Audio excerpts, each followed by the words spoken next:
Good afternoon, everyone. Welcome to another episode of Dojo Live. Today is Tuesday, September 14th, 2021. I'm Tulio Sergusa, broadcasting from Southern California, joined by Carlos Ponce in Cuernavaca, Mexico, and Kim Lantis in Hermosillo, Mexico. Hi, guys. Welcome back. Hey. And our guest today is Michael O'Neill, who is the founder and CEO at GetWellNetwork, and also an active member of Graybridge. Hi, welcome to the show, Michael, who's tuning in from Washington, D.C. Hey, thanks, Tulio and Team Dojo. It's a pleasure to be here today with you. Today, we're talking about a very important topic, something that's been a bit of a difficult conversation for at least our country for many, many years. Mm-hmm. And that is building bridges to racial unity. Is it possible? Can we actually really ever get there? That's what we're going to talk about today, and specifically how digital connection and engagement can impact for us to have stronger communities. But before we go into that conversation, let's get to know our guest a little bit. So, Michael, please introduce yourself. Tell us a little bit about you. So my name, as you said, is Michael O'Neill. I actually live in Washington, D.C. You're actually about half a mile from the D.C. border in a town called Chevy Chase, Maryland. I grew up in New York. I'm the middle of 5 kids over 6.5 years. My dad was an O'Neill. My mom was an Esposito. So we had like a big, emotional, crazy circus of a Irish, Italian, Catholic family growing up in New York. Kind of one for all for one. And so you lived like 8 years of diapers nonstop. Your trash can never blew over in the windstorm. Was that? All I remember is like pouring a box of Cheerios out on the table and us just kind of scrapping for them as much as fast as we could. So it was that kind of house, but a lot of fun growing up. I went to school out at Notre Dame, so I got a taste of the Midwest. And for a Northeast boy, raced as fast as I could back to Manhattan. Worked for a bit for Donnie Deutsch, who's a very famous ad guy in New York. Learned the craft of understanding brands and markets and positioning and people and why they buy things and do things, whatever the case may be. And so it's been quite a journey.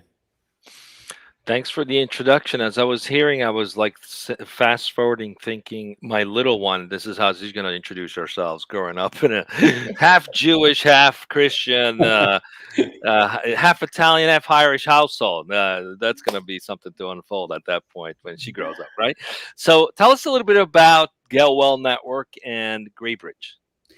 So with GetWellNetwork, when I was 28 years old, I was at graduate school in DC at Georgetown studying for a law and business degree, and was diagnosed with non-Hodgkin's lymphoma about 3 months after I was engaged. So I was putting, who is now my wife of 21 years, Wendy Eskandarian, I put her through an early test. That was, I guess, part of the objective. And so I was diagnosed with non-Hodgkin's lymphoma, which is a blood cancer.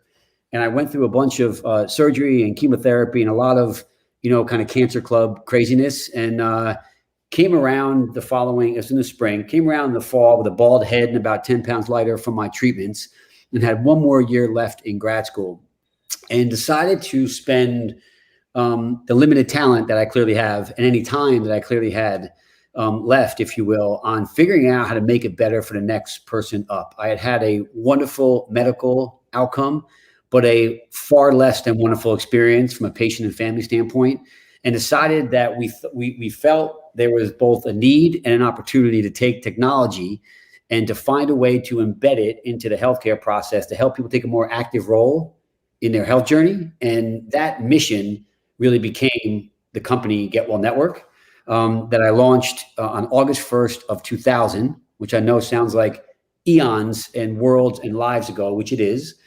And so 20 years later, we touch about 10 million healthcare patients a year with a portfolio of consumer engagement tools and content around the world, across the US, in the Middle East, Australia, Canada. And we help people truly take a more active role in their healthcare path and journey. And so we educate them on their meds. We help them communicate and connect with their doctors more effectively and efficiently. And we actually help these organizations providing care deliver what we call in the industry kind of patient or people-centered care. Because too often, while we always say that we want to deliver patient-centered care, the patient feels on the outside looking in, and the system around us doesn't really afford for us to be able to do that. So we help organizations deliver the kind of care that their amazing clinicians were both born and trained to deliver. Excellent. What an amazing journey. And what about Greybridge? What does the So organization? Greybridge actually is a nonprofit that was launched about 2 weeks after George Floyd's death in Minneapolis in May of 2020. Candidly, within a week after George Floyd's murder, myself and my 2 teenage girls were downtown at a rally here in DC. A day after that, we sat just with my 4-person family, my wife, Wendy, and my daughters, Cal and Ava, with a lot of tears and a lot of anxiety and a lot of just confusion and darkness around everything that was kind of happening in the world. We took the step to kind of reach out to a couple of our kind of dear friends of color to simply ask whether or not they'd be willing to allow us to kind of share space with them. This is the middle of a pandemic. The world was upside down, as you all know. They clearly were spending time with their family and friends and communities, but we asked for some space. That turned into a week after George Floyd's murder, turned into a every other Wednesday Zoom call for 90 minutes with 10 families. That's been now going on for 17 months. And that call began just with a group of 10 families, both parents and kids, just sharing experience, being vulnerable, talking about what we were experiencing, feeling, the world we want versus the world that we actually are living in right now, and then what might we collectively do about it. And that conversation led to an insight around human connection that we all had together, but not everybody had. If we all had these meaningful connections with people of different races, might that be a foundation to start down a path of racial unity? And what could this group of 10 families begin to do to help people kind of start down that path? And that became Greybridge. Wow, amazing. All right, let's go right into the topic today because so much to unpack and learn from this. Let's kick it off. Kim? Yeah, thank you. Thank you so much, Michael, for being here. So the topic as chosen by you, which I think Tulio mentioned earlier in the show, is building bridges to racial unity, how digital connection and engagement can impact racial equity and build stronger communities. So I'm going out on a limb here, taking a hunch that all of your experience with GetWellNetwork led up, I think, to a lot of how to start building this network. But with this digital connection that you're talking about and these 10 families, are you all located? My question is, are you located all in the DC area? Or is this something now that's growing or at least has the ability to grow all across the country and even the world? Yeah, so Greybridge started with 10 families here in what we call the DMV, DC, Maryland, Virginia, kind of inside the Beltway, if you will. So families kind of close to DC. We quickly stood up a national youth board and really kind of flipped governance on its head. It was so clear from some of our children who actually are in high school and college that they want to live in a world that we have failed to create for them, one that is more inclusive, one that is more just, one that is more equitable. And so we kind of flipped governance on its head, asked them to kind of form a national youth board of actually emerging young leaders, activists, and change agents. And that happened over a 3 to 4 week period. And that national youth board that my daughter Calda serves on and helps to chair. We have students from Spelman College in Atlanta. We have students from John Jay Criminal Justice College in the Bronx. We have a great a track star down at University of North Texas. And so through our youth board, we kind of quickly kind of became, a national organization of people kind of coming together to help do something we believe could be a breakthrough approach to like the DE&I efforts that many of us have been a part of in our homes, at our work, in our school. But we actually felt like there were some real gaps in the way that DE&I was being implemented, and thought that if we actually could take a complementary grassroots, new age digital approach to diversity, equity, inclusion efforts, we thought we could accelerate the impact, of both the existing efforts and these new ones on these communities. Michael, you launched GetWellNetwork, almost 20 years ago, right? Is that correct? Yes. Okay, so and this is because we're discussing building bridges to racial unity and digital connection and engagement. My question to you would be, since inception to the present day, where do you find that it's more challenging to achieve the goals that you founded the company for back in that day, or the present time, or somewhere in between? So I'm Mm. just trying to understand, where both the tech part and also the social aspect part converge Yeah. better. Yeah. Well, so these things actually really, it's almost been uh, this evolution that you wanted to be a revolution, right? So, Hmm. so Mm. when we first started the company, I was a 28-year-old, recently completed 6 rounds of chemotherapy. I had a bald head, but a lot of fire, and just thought that like overnight, um, who wouldn't want the healthcare experience to be different? So we were going to be able to transform the healthcare industry using technology and consumer engagement, and really drive the convergence of these two things Hmm. into the industry. Um, I, I will tell you quite humbly, it took us 12 years to get 40 clients, and these are health systems, who actually provide care. Mhm. Then it took us 5 years to get 500 more. So figuring out how to have impact in these entrenched industries using technology and consumer engagement has not been an overnight success. It took a long time. So I would say that in many ways, it's actually easier today than it was back then, because the barriers to embracing and implementing digital tools in these Mhm. entrenched industries have actually come down. In particular, the last year and a half, COVID's been, of course, so much pain, so much loss, and so much strain and stress on both consumers of health and also providers of health. However, what it has done is completely break the paradigm of hesitation and inertia in this very old, entrenched, and difficult to work in industry of healthcare and the business of healthcare. It's broken all the barriers down. You better figure out a way to adopt digital tools to help people stay safe at home, to help them be informed about what they should be doing, and to only come in when they absolutely need to, because the safest place for you to be cared for is at your home, Mhm. unless you actually need and absolutely need, a certain level of care that can only be provided in a hospital.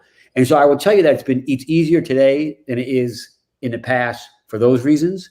On the racial unity side, interestingly enough, a lot of this work that we do at Get Well Network has led to this moment for me and for the work we're doing now on the Gray Bridge front. Over the last year and a half at Get Well Network, we have pushed all of our chips into attacking health equities or health inequities, in particular as it pertains to access to great health, to wrapping our digital arms around underserved communities who have been left to kind of fend for themselves in the past. And so we have learned how to engage people digitally in their healthcare journey. We've now applied that to a population of mothers on Medicaid who are having their first child, and how can we actually help them navigate through, their 9 months of pregnancy? How do we actually prevent preterm labor and prevent days in NICUs, and really help, both mothers and babies stay healthy through their journey by providing the right information, by surrounding them with care navigators, by connecting with them digitally, if you will. That work has led pretty directly to this work now on the Gray Bridge front to say, hey, we know the kind of tools and platforms, we know the engagement kind of tools of the trade to kind of get people to engage. And let's go apply this into companies and into schools to really help them create communities of unity that we know they're striving for, but having a hard time kind of moving the needle on, if you will. So it's I'd say it's easier today than it was before. But man, this is a long game that we're playing. This is not this is nothing you run into, turn a switch on, and things work. This is a journey, for sure. Absolutely. Yeah, that's amazing. So thank you. Okay. So Kim, I think you had a Yeah, question. I think you actually kind of touched on what I was asking, or going to ask rather, and kind of unifying these two themes of racial inequity and then access to healthcare, right? So you've got Gray Bridge and Get Well Network, which reminded me actually of a past guest who perhaps you've heard of him. I don't know, Vic Bakru, who is the COO of a company called Consejo Sano.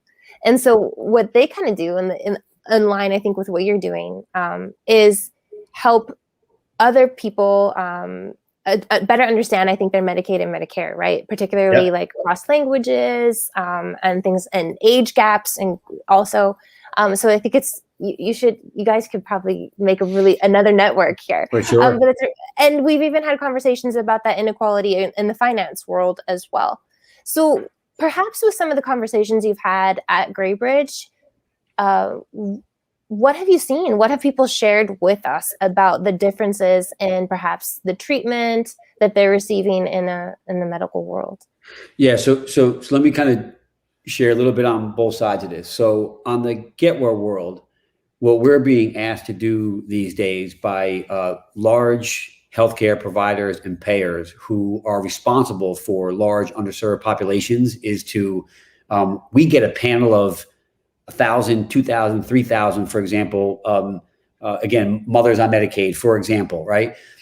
We take this panel and we use an AI-driven conversational SMS platform that we actually have created, and we reach out to them to introduce ourselves, let them know we are here for them, and we actually hire virtual but local care navigators in market who know the neighborhoods, know the local vernacular, know where the grocery store is, know where the clinic is, whatever the case may be. And we begin to build out 360 patient profiles to understand they don't have transportation, or they live with their elderly father and they can't leave him for more than an hour and a half, wherever the kind of things may be.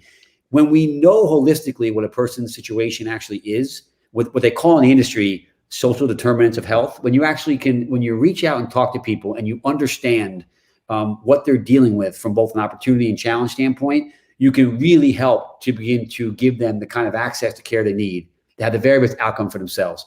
So on the healthcare side at GetWellNetwork, that is the work that we are doing, and we are measuring like crazy the impact on a person's satisfaction, on a person's quality and safety outcomes, on a person's access to care, kind of through these tools, if you will. And we're just seeing the engagement rates in the Latinx community of 74%, in the African-American community, 72%, is actually outstripping, in the same markets, the folks we're actually serving who happen to not be people of color or in other communities that we're actually reaching out to.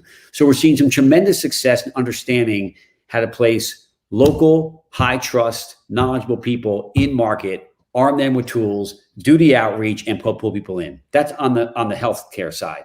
Mm-hmm. On the Graybridge side, it's quite a different challenge. What we studied for about 6 months with our Graybridge founding community was inside of companies and schools, what are the current diversity, equity, inclusion initiatives that are going on inside these organizations? And where are the gaps holding us back from having the accelerated impact that all of us who are living, in this troubled world want to have? And the two things we actually found were crystal clear. Number one, they're simply not going fast enough. So we talked to a university, the head of DE&I, and they would say to us, hey, listen, over 2021 and 2022, we're going to be surveying our staff, our faculty, and our students around whether or not they believe we have a community that speaks to kind of racial justice and equity. And my reaction to that is, that's wonderful you're surveying them, but the fact that that's going to happen over 18 months, our students, and the fact that they're living this world 6 times faster than we're actually like implementing the initiatives. And so we actually felt that pace was slower top down than what the grassroots people living it wanted to actually make movement on. That was the first thing. And the second thing actually was, it was a very patriarchal approach, right, to DE&I. Like, we find a workshop and we make our employees go to it for 3 hours about implicit bias or about structural racism. And these are not bad things. We are rooting for all of them. But again, we believe through our work at Graybridge and the families and our experiences that lived experience versus teaching down. So lived experience sharing, number one, as a way to drive understanding, and then it's a personal journey. So how can we actually enhance and invite people onto a personal journey of discovery, of understanding, of empathy, of action to complement these top-down approaches? And so What Graybridge was created to do was to complement these existing DE&I initiatives in companies and schools to accelerate their impact. And that's the work that we're doing, and it is hard. Very hard. Yeah, I can imagine.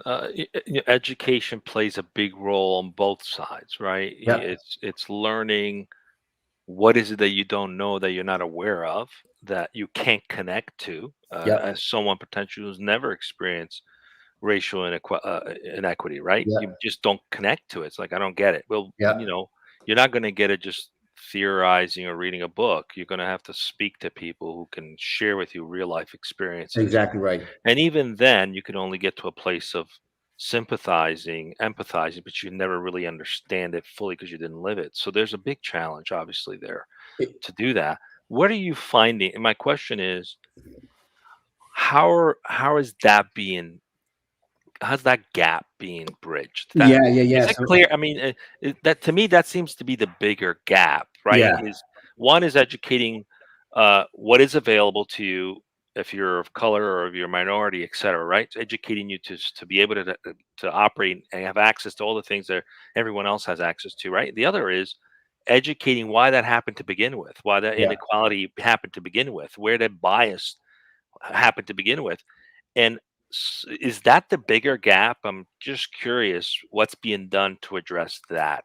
Yeah, totally. You make great points. So first, let me be just clear on the acknowledgement that the issue of racial justice and equity is vast and complicated with a lot of layers, both vertically and horizontally. And we at Graybridge would never pretend for a second that we are going to take on the vastness and complexity of the entire issue of racial justice and equity. I say that to tell you that the component and the layer that we are taking on is very clear.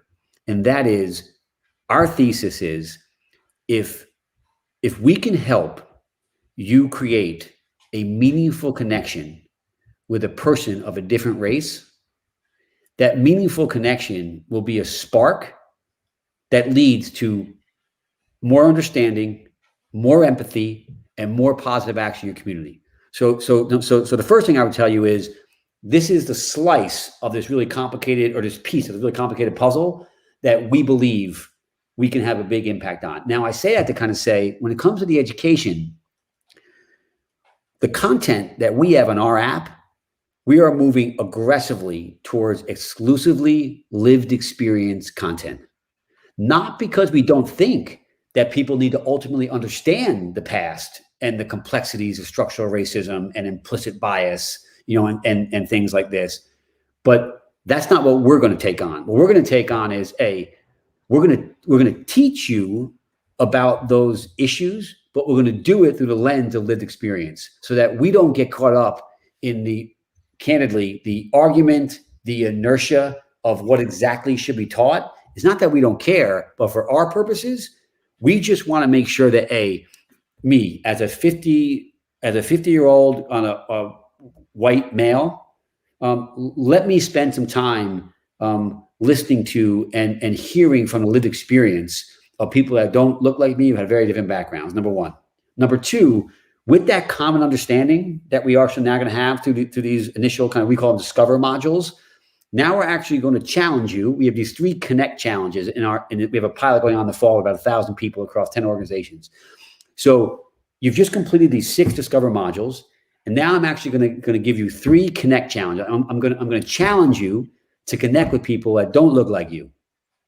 And I'm going to do it something that seems very simple. One of the challenges is a recipe swap. So I'm Irish and Italian. I'm actually going to share with somebody who's Indian, or somebody who's African American, or someone who's Jewish, or whatever the thing may be. I'm going to share with you a recipe that we make at home and why it's important to me and my family. And you're going to do the same. And through that, we're going to tell stories about a family and who makes this. And my grandmother taught me this. And here's her recipe for sauce. And here's why she actually puts the sugar into it first, or whatever the thing may be. I'm going to snap a photo. I'm going to upload this to kind of earn points. So I'm becoming a Graybridge builder by completing my discover modules, by taking on my connect challenges, and then taking on an impact mission in my community. And the idea of this, and where the engagement in digital comes in, is we believe the combination of these new age engagement tools and this gamification. So I'm doing these modules, I'm earning points, and I can become a great bridge builder, and I can get this cool gear when I'm actually done. Love it. You give away the secret to what makes a great Sicilian sauce. Sugar. Sugar. Sugar. That's the secret recipe to making a great sauce, adding sugar into it. I love this. This reminds me of a dynamic that I experienced about 20 years ago. I happened to be in Kenya, actually, and we were in a small group and we were talking about the Bible verse that I think almost everyone knows, whether you're of the Christian faith or not. And that's for truly I tell you, if you have the faith the size of a mustard seed, you can say to that mountain, move from here to there, and that mountain will move, right? And so as we were visualizing this, one of the leaders put a pile of mustard seeds in another person's hand, and they're like, spread the seed.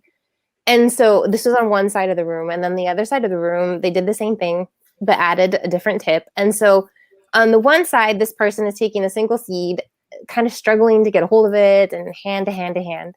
And on the other side, what he did was, here are your seeds, here are your seeds, here are your seeds. And then suddenly you've got 5, 6, 7, 8 people all passing out seeds.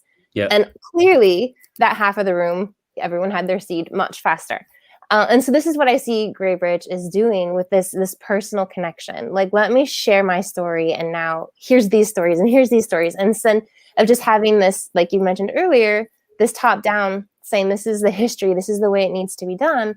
Now we're taking this entire foundation and I think moving upward. And to me, that is absolutely innovative.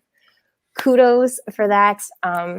And to all the people in your network, I'm actually going to be checking it out myself to help spread that fire. It's absolutely fantastic. Cool. We all need that. I'm blown away by the experiential learning experience that you guys are offering. I can't help to think how antiquated our entire educational system is, based on repetition. All we learn is repetition. I wonder how much more that experiential learning, if we brought that into the schools, could expand so much more beyond just even the racial inequity. I mean, you guys have cracked the code on something that is phenomenal. That's the best way people learn.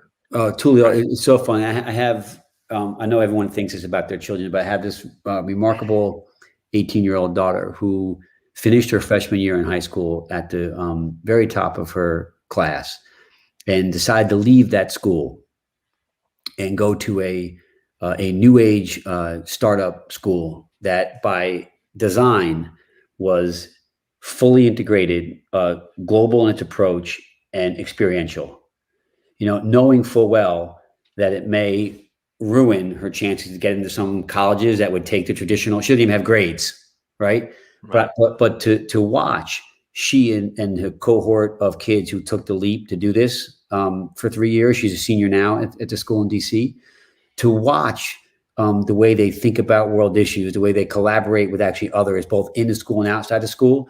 Like, I think you're dead on. I think this experiential learning and its integrated approach, memorizing the order of the wars that happened 3 millennials ago, I can do this in 3 seconds here. I can literally punch it in. I don't need to learn this anymore. I can find it in 3 seconds. The question for our day really is, how do people actually collaborate and problem solve, together? How do people welcome in new ideas, be able to constantly share theirs, but be open to others? Like, these are the things that have to happen for us to be able to move the world forward. And I couldn't agree with you more. I think there's an experiential learning, a project-based learning, curriculum and framework, that needs to more and more be embedded into how we teach young people. Anyway, and that's certainly what we've embraced, in the Graybridge journey for sure. Yeah, amazing. I mean, want to teach people emotional intelligence. This is the way. No kidding. This is absolutely the way. We're running out of time. We could go on for hours and talk about this. But before we wrap up, what's this journey been like for you and the people involved, beginning with this about almost a year ago, a little over a year ago? What have been the hurdles and challenges and things you've learned, even about yourself, going through this? So I think the first thing is is profoundly personal, and that is, you know, through my cancer experience, we spend most of our time and energy moving towards light and bringing light. And I had posted a WhatsApp message to a group of CEOs who I do a bunch of work with here in the DMV a couple of days after George Floyd's death, that candidly was very biting. It was like, hey, why the heck are we talking about PPP loans? Like, why the hell aren't we doing something, you know, about this right now? And my wife caught me and said, Michael, you spend all of your energy with constructive change. So you better figure out whatever you need to do to like take a step back. Like, you lashing out at people for not doing something is not the answer. Like, let's take a step back and figure out, you know, how you want to channel, you know, this into something constructive. And so I guess the most profound thing that I learned is that there are so many people who actually are willing to take another job on top of the job to create change. You have to be vulnerable enough and open enough, you know, to kind of take a risk, invite them in, admit that you don't know everything, but you want to actually be a part of something. You don't need to actually lead it. You want to be a part of it. And so I learned a lot about making sure that when I'm feeling pain, man, like there's no better catalyst for bringing light when the pain is the deepest. And it's been a pretty amazing run like that. The only other thing I say, not to be too long-winded, is we also have found, you know, people throw this notion of like, oh yeah, this group of friends, they're family. People throw the word family around lightly. Where I'm from and the way I grew up, we don't, you know, but this is the Gray Bridge family now. And I have a Get Well family. And I've got an O'Neill family. And like, this actually defines my life, and like where I get my most energy from is kind of people coming together, rooting for each other and driving impact, not in a day, but like over a sustained amount of time. Cause that's what it takes to tackle the hard stuff. You know, big change comes from a series of a lot of small changes. And so you have to be willing to kind of want to stay with it. And I've learned a lot about that through this. And I'm so blessed and grateful for the people who said yes, who I reached out to with tears in my eyes, with my lips shaking, in a very vulnerable, awkward spot in my life, a year and a half ago. And the fact that Daphne and Hartley and Tony and Stephen Baldy, and they said yes, I'll be forever grateful. Michael, it's been great to have you with us as a guest. It's been an honor to have you. We wish you a lot of success. We'll definitely have to keep up with the progress that you make. And yes, it is a long tail game and a lot of perseverance and a lot of iterations. Dojo Live, we've been in existence for 6 years now, but over 2/3 of our guests only happened in the past couple of years. So it just goes to show how things accelerate once you start to sort of crack the code a little bit. And this guy over here, he's the guy who had the foresight to think about making it happen. I'm trying to do the Brady Bunch thing. It's not the working. Brady Bunch. So, Carlos, speaking of the devil, Carlos, hey, tell us what's coming up for the rest of the week. What do we got coming up? Of course. We have tomorrow, we have Squat Locker, and this is with its founder and CEO, Gary Goldberg, to talk about disrupting youth sports through tech. That's tomorrow. And then on Thursday, the conversation will be with ProQuo AI with its CTO and head of growth, Pete Harvey. These are two people, two guests, Pete Harvey and Sirsha Sadek. I hope I pronounce it correctly, respectively. CTO, head of growth. And the topic, building a fearless team from scratch. So that's what we have for this week, folks. So stay tuned right here on Dojo Live. Excuse me. And of course, thank you guys. And thanks, Michael, for having been with us today. Please, Michael. So. Yeah. And please, Michael, stay with us as we go off the air. And other than that, thanks, everyone. And stay safe. See you tomorrow. See you tomorrow.